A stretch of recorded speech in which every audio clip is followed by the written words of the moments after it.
to live stream. Benjamin Boyce. I don't like the way my camera is right now. Yeah, so I started a live stream and I realized it was just going to Twitter, and that like freaked me out for some reason. I have no idea why it freaked me out, but it's just like talking to Twitter just is really weird. I like writing to Twitter, but talking to Twitter is just kind of creepy, you know? There's no comments going back and forth. So I kind of got sketched out because I thought I was going to YouTube. But now I'm going to YouTube. But like I said on Twitter, I have nothing to say. So I just wanted to have some like parlay with people in the chat and see what you guys are talking about. And I just have some time to kill, and I don't want to do anything. I'm waiting for somebody to send me an email, because I was working on a job and the stuff is just sitting there waiting for information. So I really have nothing to do, and it's not dinner for another hour or so. So I wanted to hang out, and my mouth started to run. So I just figured, well, if my mouth is running, I might as well turn on the microphone and see what happens then. My audio is really low. See, this is the thing. This is why I go to YouTube and I don't go to, wait, hold on, audio. To Twitter, because Twitter, oh, that's why. Jeez, thanks guys. There we go, Helena and Regen. There we go. See, this is why I should have done. No, that's even worse. Okay, there we go. This is it. The cat is, I don't know. The cats are catting about somewhere. It's really sunny right now in the middle of, March. Spring's happening pretty soon. We have like 7 days till the official start of spring. We just had a time change. Ona came for the cat, but you know what? The cat's not here. You're just going to have to take that, Mr. Cat. I think my mic is working now. If it's not working. Anyways, this is a total do nothing, know nothing stream. I really don't know anything. I can't impress that upon anybody enough, least of all my wife. I don't know jack. I just don't know anything. Things just happen to my brain. I like to put things together, but I don't retain knowledge necessarily. I mean, like, I guess there's like grab bag fact things going on, and I do have access to a vocabulary, but like what I actually do with that vocabulary is not necessarily delve into deep strains of knowledge or anything. I just kind of put things together. So if you guys had anything for me to put together in the chat with a question mark or something like that, then yeah, it is 5:30-ish, NEC 10. At least in Washington State, which is where I am situated right now. What's been going on? Lying on a sunbeam. I don't like East Coast. I just don't like the East Coast. I don't know why. I don't want to live there. I just don't know why. I'm a West Coast guy till the day I die. Apparently, maybe, I think, unless I move to an island somewhere. Even then, probably be the west side of an island, if I know my stuff anywhere else. Yeah. So, what's wrong, Benjamin? So what's wrong is that I don't know. Things are going crazy. I don't know. Who cares? I have a hard time caring. I'll just be honest with you guys. It's Ramadan. I do Ramadan. I've been doing Ramadan since 1998. It's just a thing that I do for my own reasons. We don't have to get into the reasons or anything. So Ramadan is a time where I fast between sunup and sundown. Generally speaking, I kind of do 6 to 6 or 6 to 7. I get up at 5. I have a little bit of breakfast, and then I go about my day, and then 6 or 7, I eat a snack or something like that. And so what happens around 3 and then 4 and then 5 is that I start getting in this zone. I start, like, my energy decreases, and I just feel kind of tired-ish, but kind of loopy at the same time. And that's kind of why I started the live stream, because I was doing a bunch of intros and I noticed that my mouth just wanted to work. So I turned on the microphone to make my mouth work. Anyways, when you go into the question, what's wrong, right? That's a really interesting question. There's a lot of things that are wrong. Like, there's a lot that's wrong. There's a lot of things that will be wrong, and there's a lot of things that were wrong. And there's just a lot of wrong, right? And the thing is, in my job, I usually talk about what's wrong, usually, because that's what people pay attention to. What's wrong? I don't do one of those channels that just talks about what's right in the world. And even those channels end up talking about what could be right or what was right in the world. Or very rarely do they talk about what's right in the world. And very rarely do we feel the need to talk about what's right in the world. I guess that's what I think. Maybe I'm being a little cynical. And there's a lot more people talking about what's right rather than what's wrong. But what I interact with a lot is a lot of people talking about what's wrong. That goes to say, in my current mental state, I'm just not really connected to what's wrong right now. I mean, we did have an internet outage, and that was really stressful. It was messing around with Leslie's business. It was messing around with my business. That was a really tense moment today. And I got on the internet, and I spoke to people from India until they did a bunch of things. And I think one of them actually made the problem worse, and then one of them kind of made the problem better. And the other reason I'm streaming is to make sure that my internet connection works, because it goes out every half hour or something. And I just got like a router this summer. It's a really nice router. Well, it's a router, and it's a modem. I always get those two confused. I got this modem. I know it's not the modem. It's something about the house maybe, but do I want Comcast guys to come around? They'll walk around on my rooftop, poke around in my den? I don't really want that. So I hope it just fixes itself. That's something that was wrong. That's something that might be wrong again. And when it was wrong, I felt the wrongness of that situation.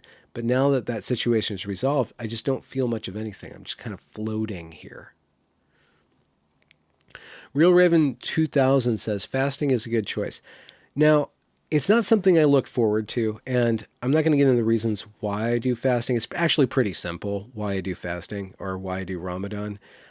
It's nothing like really big or anything. It's just kind of personal, and I don't like getting in this situation where people think that I'm being religious or that I'm promoting a religion, because I have problems with that. I mean, I love religion, and I love talking with people who believe in religion, who exist inside of religion. I prefer religion to a religion. Well, I prefer religion to a religiosity, which is just religiosity packaged in anti-religiosity.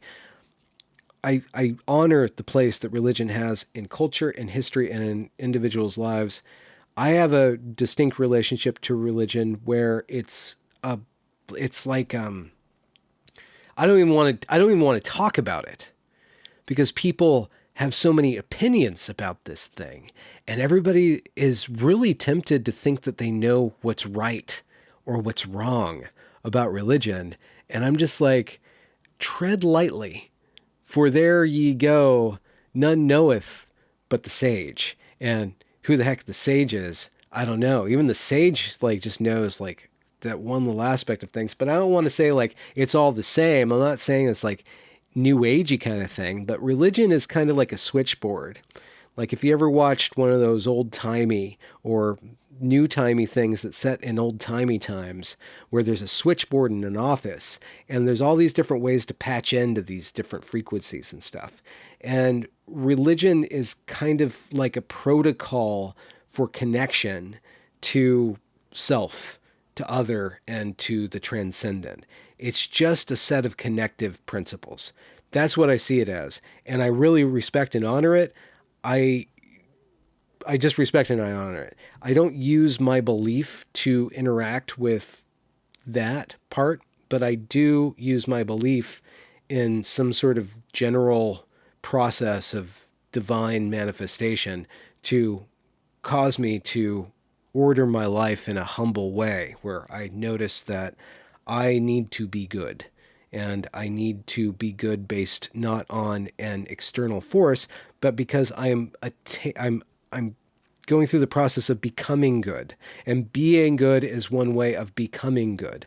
I'm in the process, or I'm trying to be in the process of engaging with the process of life, and the power of the one Almighty God, or the stuff of life. Anyway, so which goes to say that fasting, there's not a lot you can do to fix your soul. Actually, I don't think there's anything you can do to fix your soul. There's certain hacks that I think psychology has come up with and religion has come up with to mitigate certain aspects of the soul that are dark or that are bad or are evil, or help us to, control that which is evil in ourselves and others, but you can't really fix that which is broken. That which is bigger than the self is the only thing that can correct the self, in my estimation. And fasting is an opportunity to really observe what you're made out of, to really observe what animates you, and to start to allow the different energies, appetites, desires, whatever you want to call that, forces, some people call it, to let those things settle down so that you can see how they move you, or see how that which is outside attracts you. And fasting is just the very basic part of disciplining yourself to notice what's going on inside of you and outside of you. Fasting helps because it decreases your energy. It gives you something very specific called food. And in the case of Ramadan, water. Actually, Ramadan's really easy because you just do it from sun up to sundown. I mean, it's a pain, but it's a very gentle fast. But fasting, it decreases your energy. So you're not like motivated as much. You're not just thrown into life as much. You're a little slower and stuff. You have one thing that you're saying no to. I'm not going to eat. And when I first fasted in 1998, I was 22. Yeah, wow, I was 22. My appetite was really big, and it was really, really difficult for me not to think about food. And I would think about food all day. It actually took me several years of doing Ramadan, which is, it's a once a year thing, but it changes because it's on the lunar thing. It took me several years to just let go of food, just to say no to food, and not to have food being something that I had to say no to. And as that changed, I had to start to like notice like, okay, there's deeper and deeper and deeper levels of the fast.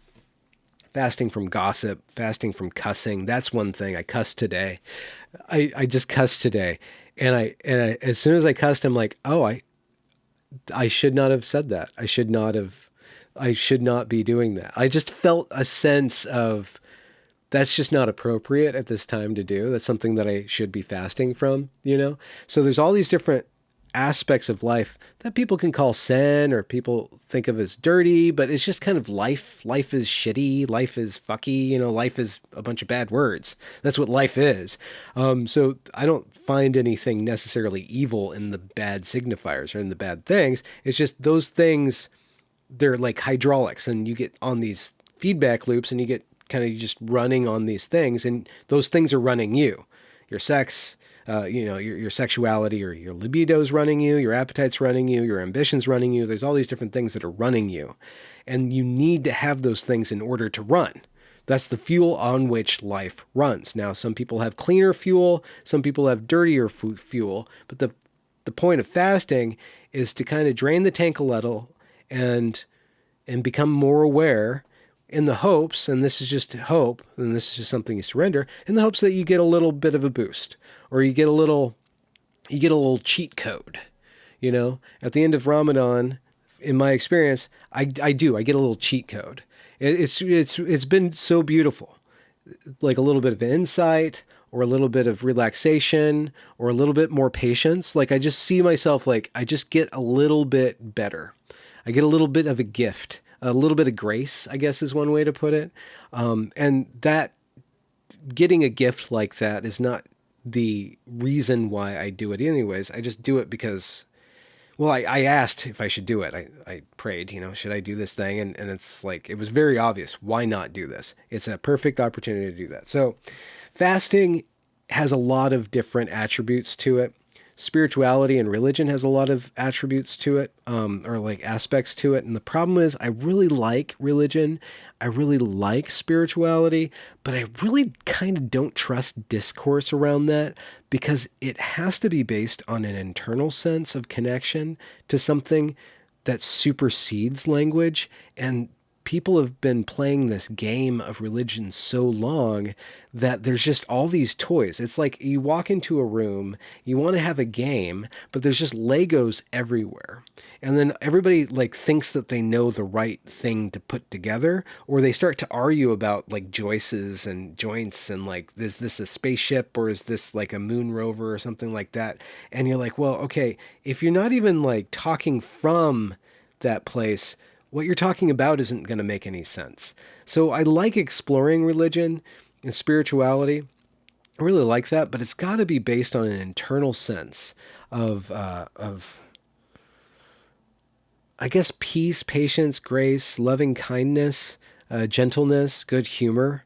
There's aspects of that which is higher or better or gooder, that religious discourse can that make religious discourse good. And then there's aspects of it like argument, selfishness, fundamentalism, like being right, having the right way. That might be true. It might be true that there's only one way, truth in life. I'm not saying that that's not true, but people that think that that's true too hardly or in the wrong way or from the wrong point of view. It's just like, I'm right. They're talking about how they are right or how they need some sort of certainty in something that's really about surrendering. It's about acknowledging humility and our place in the universe. Fasting is just great for that. And it makes me run my mouth. Ad libitum says, sometimes you got to wax poetic on the esoteric themes of life. Rib Rascal says, let the spice flow. That's topical. So there was this movie called Dune Part 2 that came out. Did not have Ryan Gosling in it. Did not have Christopher Nolan direct it. Actually had one of my favorite directors, Denis Villeneuve. I think I put more than I need to in that Villeneuve. It might be Villeneuve, but I like saying Villeneuve, like Village of the New or something like that. He directed it. He's one of my favorite auteurs. Enemy is fantastic. Incendies is just heartbreakingly gorgeous. Just heartbreaking too. Arrival's really good. Prisoners is okay. I'm gonna have to watch it again. It's a little like high drama. Like, we're gonna act now. We're gonna have like acting time. But it's good. It's murder mystery. I'm missing a couple of them. He made it big with, the Blade Runner one is kind of like, okay, this is really pretty, but like, what's going on? But it's got Gosling. That's got Gosling in it. And then I think I'm missing one or two more of his. Great director. Yeah, and then Dune. He did Dune 2. And then he did Dune Part 2. Dune Part 2, no spoilers. Dune Part 1's really good. It's got a great arc. Dune Part 2 is just like, okay, and then the story happens. It's like those Amazon series or Netflix series. It starts out really cool and it's got a great first arc. And then the second season comes and you're like, oh, well, they have to finish the story now. And so they just throw everything into it. And you're like, okay, now it's just plot. Okay, information. Okay.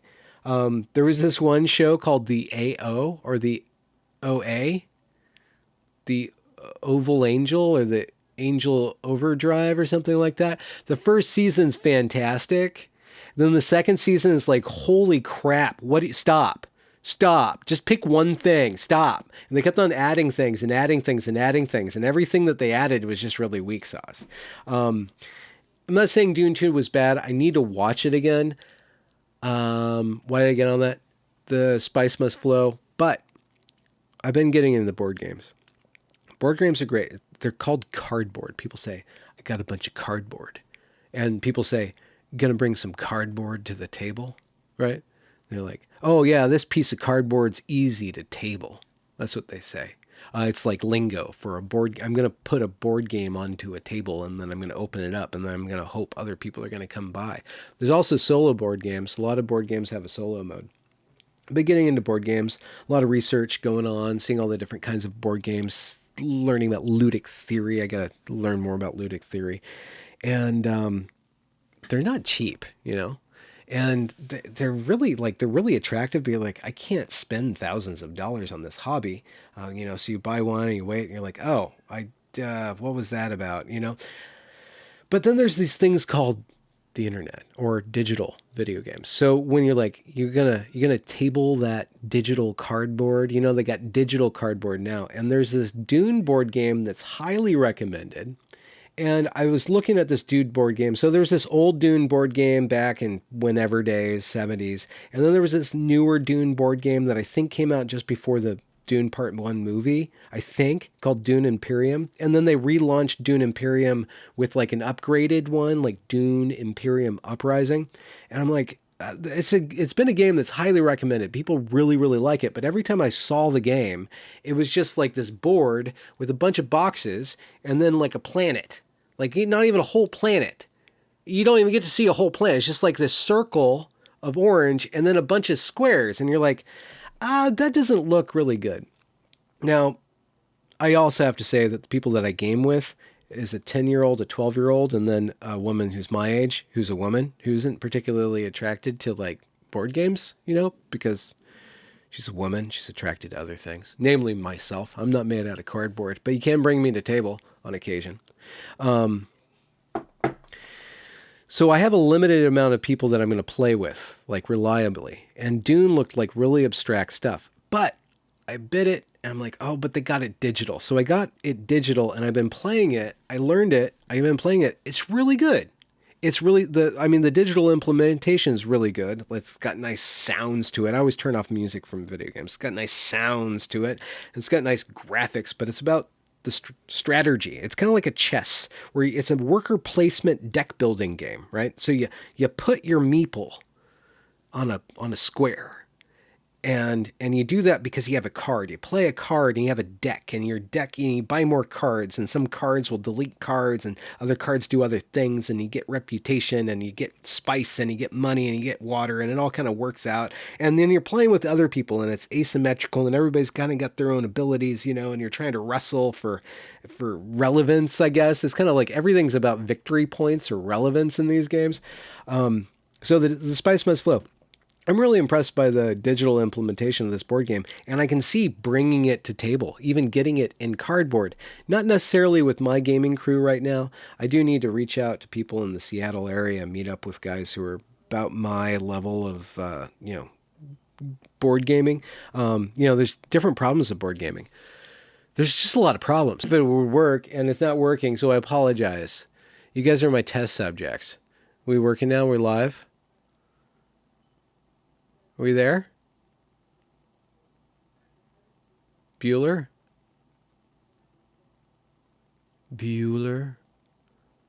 Okay, I saw some feedback. Anyways, yeah, Dune, board games.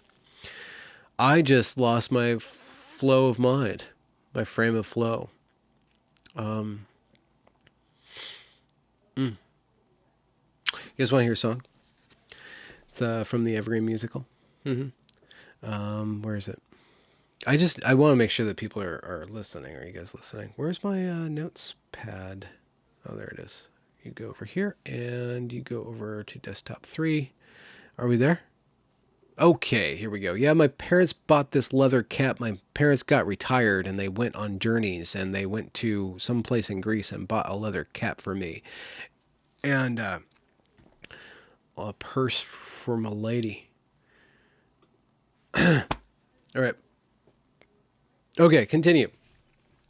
Okay, so how does it go? So there's this event that happens at the Evergreen State College on May 23rd, 2017. At 9:30 in the morning, students approach the class of Brett Weinstein and they confront him for his racist behavior. And they stage like very cringe struggle session.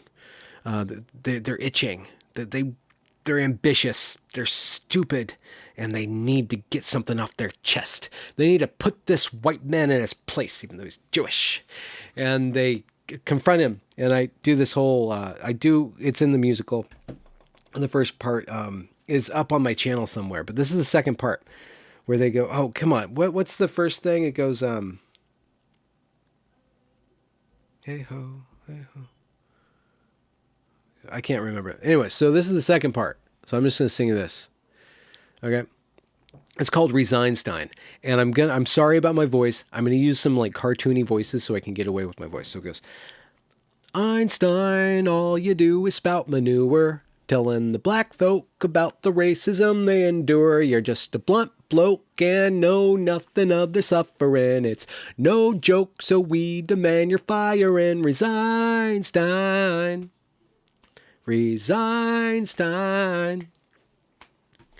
Einstein, I got your racist emails right here. I read them twice and speaking as an ethnic studies major. Your dubious use of uber bougie courtesy is just an excuse to condescend to the minorities. Reinstein.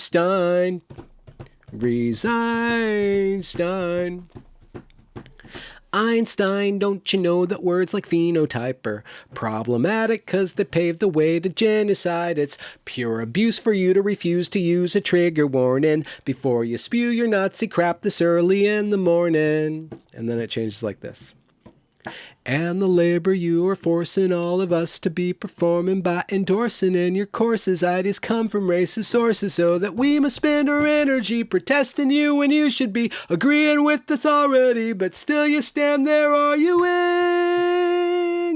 You heinous anus, you callous phallus. Our raucous caucus will soon sack your prejudiced ass. Your privileged status is now invalid. The toxic carcass of Caucasian knowledge taught here at this college, taking our heads hostage till we rid this campus of the likes of eugenics, eugenicist, cease and desist, offending us. Your boomer takes on race endanger our safe space. You need to take your talk of nature elsewhere, else we aim our anger at your reputation till the stool's administration forces you, Einstein, to resign. Einstein, resign. Einstein, resign.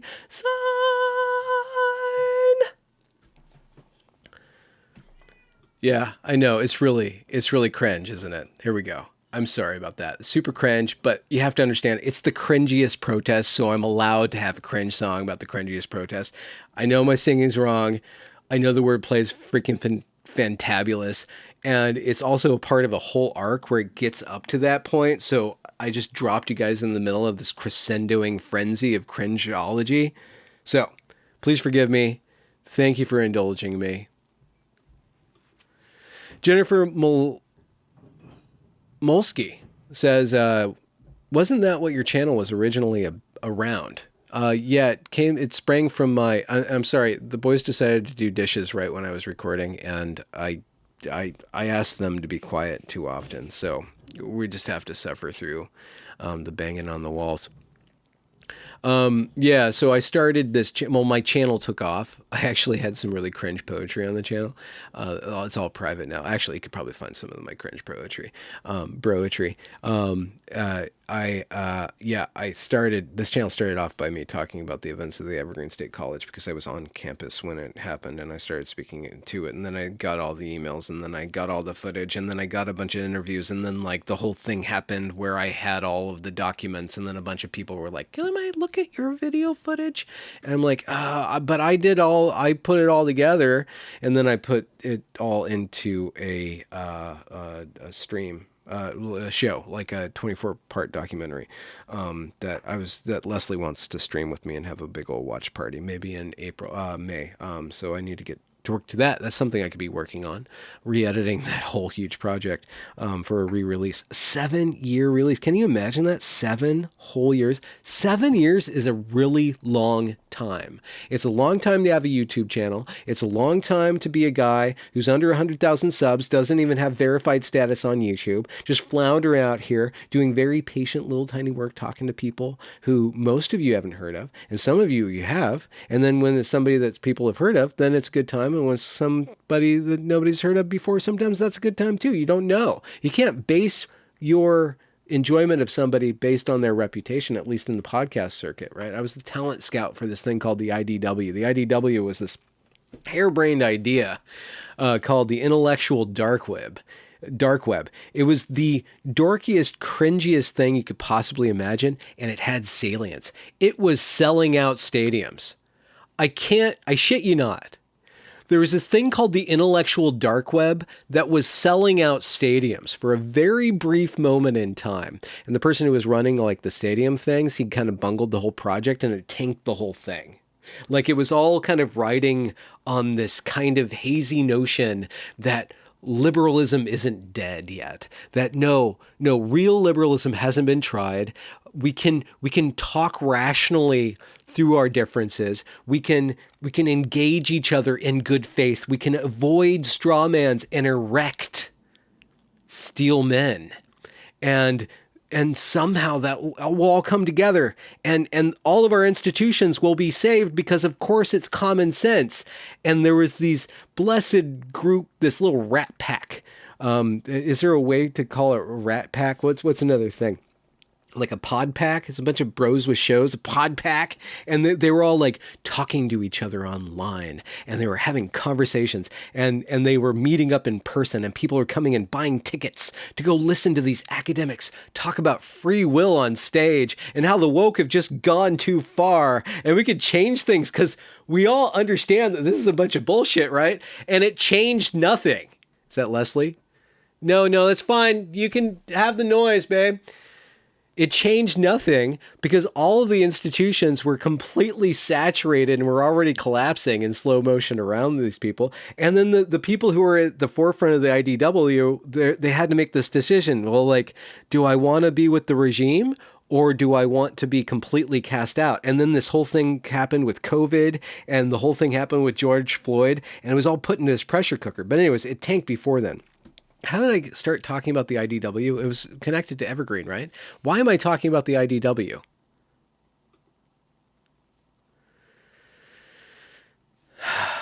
I was telling a story, and the story has no point. This is why I don't stream without a... this is why I don't stream without a co-host anymore. She keeps me on point.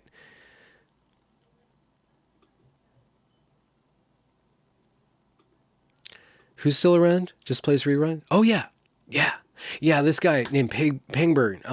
He actually is still around. He did all of the booking for it and stuff. But like the thing is, it turned out to be the case that when you're in the entertainment industry, there's a lot of scammers out in the entertainment industry. It's really expensive. There's a lot of like moving parts, and the musical aspect of the entertainment industry, like the live performance aspect of the entertainment industry, had figured out that there's a lot of moving parts and there's a lot of scams going on. And so they have these tiers of vetting and all these unions and stuff. So there's a huge barrier of entry, but there's kind of like this crustacean, like this labyrinthine kind of structure that kind of sort of protects people who can get in the gate. There's this institution, and these IDW guys started speaking on stages, and they didn't know about like this whole dark, seedy underworld of like contracts and like money and being stars and being famous and stuff. And this kid Pangburn, he was at the right place at the right time. He put on some shows, and then he starts building up to the next show and the next show and the next show, and he ends up, I don't think intentionally, just by sheer incompetence and just not knowing what he's doing, he gets into this Ponzi scheme where he's charging tickets for this event to pay he's charging tickets for charging for the next event to pay off this event. And eventually it just kind of snowballs, kind of like the US economy might do at any moment now. Talking about something that's wrong that I don't want to talk about because I don't know anything. And my incompetence won't solve that particular problem. This is probably owed to incompetence. Anyway, so in 2018, the Pangburn thing imploded, and he had one thing with all these guest speakers, and it kind of imploded, and it made everybody really embarrassed, and they all kind of just didn't talk about it. They're kind of like, oh yeah, we messed up. A lot of our fans lost money, but we're just not going to talk about this thing. And they just kind of turned away from the whole thing. And that whole like rock star vibe, like everybody's going to be, we're going to do something, and this is the time of Heterodox Academy too. It's like, yeah, we're a bunch of left of center institutionalists who think that the real left of center place is really where power is. And that's where prestige was. That's where the ball was, not where it's going to be. That's the thing that I find interesting, but also the thing that I find rather disappointing in a lot of online discourse, even with not necessarily any given person that I interview on the so-called dissident right, but with the dissident right in general. It's like, okay, yeah, this is where the ball is right now, but who's talking about where the ball is going? What's actually going to happen? The whole Chris Rufo thing, like alternate institutions pull down their pants, beat them at their own game. I think that that's got a lot of life and juice in it. I just don't know how the alternative structures are actually going to form, or if they will even form in our lifetime without some major great reset thing happening. I'm not talking about the WEF great reset. I'm talking about the tanking of the American dollar. That reset, like serious economic adversity, will reset the clock. And if we can avoid that, I don't know how we avoid that and reform at the same time. That's beyond my pay grade, but I listen to the aesthetics of like the critiques and what's going on and where the people are. And then you get to pop into different people's kind of their crews. Everybody's got a crew. I guess you guys are the Boiseans. You got the comrades. I guess I do have a crew. I just don't think, I think of myself very much as a unit, as an erect steel man of myself, not cardboard at all, not flimsy, not made out of straw. I huff and I puff and I blow the whole house down. I'm sorry. You can't get through a live stream without mentioning the penis. You just can't do it. It's not something that you should do, that you want to do, or that's good for anybody. Because you have to acknowledge the way that life is put together, the way that motivations form, grow, and then wax and wane through various different patterns linked to circadian rhythms or something. I'm just talking nonsense.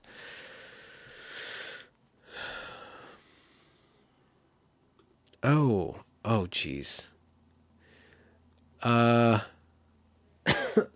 don't want to read this out loud, but if you can see the screen, you can say that. To embrace cringe is to live free. To reject cringe is to die cringe. Just build a bunker, stock them 5 years worth of food, get as many guns as possible, as much ammo as possible, and you'll be fine. Yeah. I don't know about that. I don't know if I necessarily want that kind of like end of the world kind of thing. Anyways, Dune board game, that's really fun. I'm working a lot on these videos about the evidence around transgender, the transgender medical situation, and I don't know to what extent I should speak about the specifics, but the suicidality stats are bunk. Like there's hardly a noticeable difference between suicide linked to gender distress and suicide linked to other forms of mental health issues. And most of the gender distress, so-called, is bundled with other mental health issues. So that whole suicide thing, the research, it's bunk. The puberty blocker stuff is absolutely concerning. But first and foremost, we don't have the data on what the puberty blockers do. We do know that in animals, it retards growth and development of the brain. We know in animals, it retards the growth, and there are certain windows of opportunity. There's certain windows, like time windows, where the brain goes through rapid development. Sorry, this is all the video work I've been doing. I have kind of a tight thing. Puberty blockers, you can't just pause and then turn it back on and expect a 12-year-old to go through a 15-year-old to go through what he was supposed to go, or she was supposed to go through at 12 years old. The only data we suggest shows, and it's not robust enough to even quote it yet, it shows significant cognitive decline. Puberty blockers they are a retardation eugenics project. They actually take predominantly, I don't even think it's like necessarily gay kids. I think it's predominantly hyper intelligent kids, slightly autistic kids. It sterilizes them and it retards them. And if you wanted to tank a generation, if you wanted to tank an entire society and a culture, you would retard it and sterilize it. So they're retarded and then they can't reproduce. It's just wiping out like our best and brightest. So puberty blockers, there's no data. And what data does, suggests like it's not a good thing. It's a terrible idea. The suicidality stuff, it's all at bunk. Like there's all this stuff that is being assembled and it's going on, the whole gender topic is kind of beyond me now. It's kind of like, it's kind of left the building. It's like, okay, yeah, I've done it. I've been there and now it's taking off and stuff. But the stuff that is there is just absolutely horrific. And all these politicians, all these so-called moms of trans kids, all of these school teachers, these professionals, all these psychologists, all these doctors are on the hook for the massive eugenics project. They're all on the hook for it. And who is going to pay? Nobody's going to pay. I'd be highly surprised if a tribunal were actually set up and people were brought to account for this stuff. But it's open. It's just so amazingly. And you know what? If you're thinking in political terms, this is a slam dunk for the right, but the right has no coherent message except for like 2004. Like the right has nothing. The right has no bold ideas. Every bold idea is just unviable. The left has made every bold idea of the right completely unviable. We don't have the will to affect actual institutional change. We don't have, the only way, and there's top-down change and there's bottom-up change. I don't think top-down change is viable or feasible other than through like some sort of like wicked kind of technological revolution, aka like China and stuff, or using AI or something. I don't know if that's feasible. The only way out for our whole society, you talk about the problems of our society, the only way out is for people to return to their selves, is to get right. You don't have to believe in God, but you got to get right with your own existence. Take responsibility, clean your own stuff up, notice what you're in charge of, and proceed accordingly. Take responsibility, build families. If you're a man, become a father. If you're a woman, become a mother, and build a new generation and act out and live your life in the best possible way possible. And I think most of us know what that is for ourselves. I think most of us have the guidance for us, but it's much easier to go, knock on pots and pans than to do some dishes. It's always been the case. It always will be the case, but this whole transgender thing, and it's downstream of all the sexual revolution stuff. It's downstream of the pill and porn and abortion. There's the pill, there's the porn, and there's abortion. And those things are a potent cocktail. They are a civilization destroying cocktail. I'm sorry, abortion, I don't want the government involved in it. I don't want to tell somebody else what to do, but societal-wide normalization of abortion as birth control has downstream effects. The societal-wide celebration of abortion, which is happening, has downstream effects because you have to start playing language games with the human life. You actually have to start playing language games with human life. Downstream from that the pill starts to erode the responsibilities of childbirth, which is, and everybody should have their choice. Everybody should have their choice. But once you start to say that, well, sex is just something that we can chemically alter, and a baby is just a clump of cells. And, and then from the pornography stance, like a man's sexual energy, it's just energy. He's just an animal. He's just relieving a pressure valve. Once you start doing that, you're actually messing around with the fabric of human life. I'm sorry, but you are. And I have not been convinced on any of those three fronts not to take this stuff as really serious, as somehow sacred, because they have ramifications. And all this gender stuff is just downstream from that. Your manhood is just a chemical. You can be a woman if you want. It's just a chemical manipulation. Not to mention the amount of derailment of a life that occurs. Not to mention the amount of derailment of life that occurs when entire generation or society starts to worship uniquehood or infinite, ultimately sterile, licentiousness. You're stuck on a certain level of development. I'm sorry to be preachy. I'm not convinced that abortion, the pill, and porn don't have massive ramifications for the very fabric of our society. And those all come down to personal choice and personal responsibility.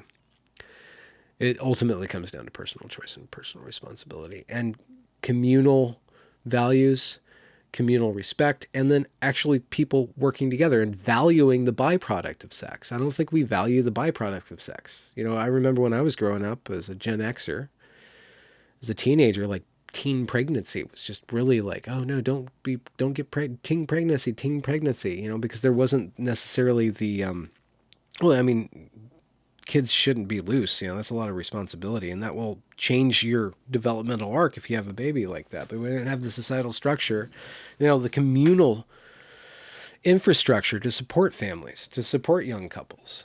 I mean, we all have to, you know, yeah, that's the thing. And I don't see that. I mean, it's between the WEF or like community, you know, everybody going to church. And by church, I don't mean belief. I mean just like going and having a communal set of values and roots. And church is the best thing. We got rid of the church and the government just put church into schools. I mean, it's just like we need a community set of beliefs. I don't see how we square that. I don't see people massively returning to church. Maybe it'll happen. For my part, I'm just going to do Ramadan. Yeah, speaking of which, it's about dinner time. You guys are great. Thank you very much for popping in here. Oh yeah, Teen Mom. Healing Thyme. The MTV glamorized teen pregnancy with that show. Teen Mom. Oh gosh. You know what? This is the thing. Schlock is schlock. You know, I try not to be moralistic. I try not to be preachy, and I'm accused of having no values. Like, I have values in my own life. I don't like projecting my values onto the world because people have to be convinced of those values themselves. And I want to provide an example of my values in action in my life, and I kind of fail at doing that, you know? But I don't necessarily want to judge things for what they are. I want to recognize things for what they are. Sex is fun. You know, sex unmoored from childbirth is not necessarily without value if it's moored to connection, human connection. That's a really good value to anchor sex to. Sex is just this raw, massive amount of energy. It needs to be anchored to something in order for it to be cultivated and grown. It's like you can have like a wild island, and every once in a while a boar comes by that you could eat, or you can have a well-tended garden that has predictable fruits. And that you can tell, like, are things going good? Are things going bad? Is things balanced? Is things unbalanced? And a healthy sex life in the context of connection, that's where you get the farm. That's where you get the tending things. A sex life that's unregulated is just kind of, it can be natural and it can have fruits and stuff. It's got a lot of venom there. It doesn't have a lot of predictability. It doesn't, it has like natural value, you know? Something like MTV schlocky stuff, like there's a place for that. You're not going to stop people from watching schlock, right? And from the religious point of view, you have to accept that there are going to be people who are fundamentalist, who have a very low resolution view, and they believe the right things, and they work in the values, and they want to go around judging everybody else, and they want to, like, you know, make sure that everybody's pearls are clutched about everything. You know, that those people are just going to be there. Like, what do you do with the midwits? What do you do with the low wits? What do you do with the high wits? High, mid, and low. What do you do with all these wits, right? A system, a religious framework, by which I mean a mythological structure tied to a tradition that evinces values that actually predict or provide predictable results, more or less, in making in giving people access to good community, good lives, good livelihoods. That is how, you know, my, I guess, culture, my hereditary past regulated the high and the mid and the low. And there's all place in it. Like, everybody kind of has their place in this thing. And so to needlessly judge Teen Moms or Teen Mom MTV, you know, other than as a psyop, right? There's things that are junk food that are obviously poisoning people. I guess that's it. But people like poison. I like smoking. I'm not going to stop smoking. I mean, I'll let it go here and there, but I'm not going to stop. I like it. You know, I'm a bad person. I'm a bad dude. I'm a good boy, but a bad man. No, I'm a good man, but a bad boy. I don't know. Choose your flavor. Super chat. Nachama Gluck, thank you very much. Is Stream the 2024 church? JK. Is streaming, yeah. Live streaming. Yeah. I don't know. Something going on with like the way that my face looks in this camera. I'm like splotchy. A little too splotchy. I don't like it too much. Anyways, is it called dry fasting? I don't know what that means. Dry fasting. Oh yeah. Yeah. No fluids. Sunset. No food or fluids. Speaking of which, I'm going to go have some dates and some apricots and say hello to my wife. And you guys are great. Thank you very much for tuning into the channel. I will have a video up tomorrow. I have a bunch of guys talking about a bunch of things to share with you. I have some women too. Hopefully my internet isn't totally screwed.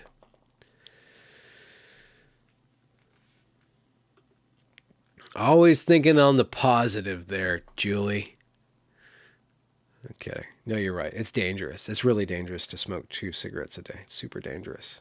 But, you know, state of California, where I'm from, thinks everything is dangerous. And, you know, I'm Gen Xer. Live, die, fast, young, or something like that. Chow the young, fat the fun. I don't know. However the sayings go. You guys are great. I'll talk to you later. I'm going to peace out. Yes. And just the last thing. Smoking tobacco is the oldest American pastime, says Nicholas. I don't know about that, but it sounds good to me. I'm going to go have some break fast. You guys have a good night. I'll check you later on the flip side. Peace out.